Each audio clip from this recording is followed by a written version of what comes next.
দেখো, এটা একটা চাকরির পরীক্ষার জন্য বা যে কোনো প্রতিযোগিতামূলক পরীক্ষার জন্য গুরুত্বপূর্ণ অঙ্ক। তোমরা মন দিয়ে দেখো, এখানে দেখো 1 minus 1/n, 1 minus 2/n, 1 minus 3/n plus dot dot dot dot n তম পদ পর্যন্ত। তার মানে এরকম অসংখ্য আছে, তার মানে 1 কতগুলো আছে, nটা কিন্তু 1 আছে। এটা একটু বোঝো, যদি তোমার 1 তিনটে থাকে তাহলে কি হবে 3, তার মানে কি 1 গুণ 3 ইজ ইকুয়াল টু 3। 1 যদি 4টে থাকে কি হবে 1 গুণ 4, তার মানে 4। ঠিক এইরকম ভাবে 1n-টা আছে, তাই আমি লিখেছি 1 গুণ n।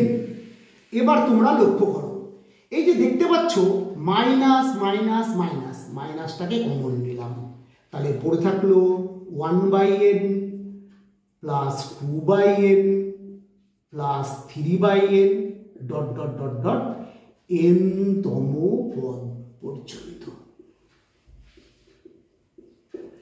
এবার লক্ষ্য করো, n ইন্টু 1 n হয়ে গেল, 1/n প্রত্যেকের মধ্যে থাকার জন্য 1/n-টাকে কমন নিলাম, তাহলে 1 plus 2 plus 3 dot dot dot dot n-তম পদ পর্যন্ত হলো। এবার লক্ষ্য করো, এই যে 1 যোগ 2 যোগ 3 plus dot dot dot dot n-তম পদ পর্যন্ত, এর যোগফলটা কি n ইন্টু n প্লাস 1/2। এবার আমি কি করলাম, n কেটে দিলাম, এখানে থাকলো n/1, এখানে থাকলো n প্লাস 1/2। এবার আমি কি করলাম, 2 লসাগু করলাম, 2n মাইনাস n মাইনাস 1, এবার n মাইনাস 1/2 অ্যান্সার হয়ে গেল।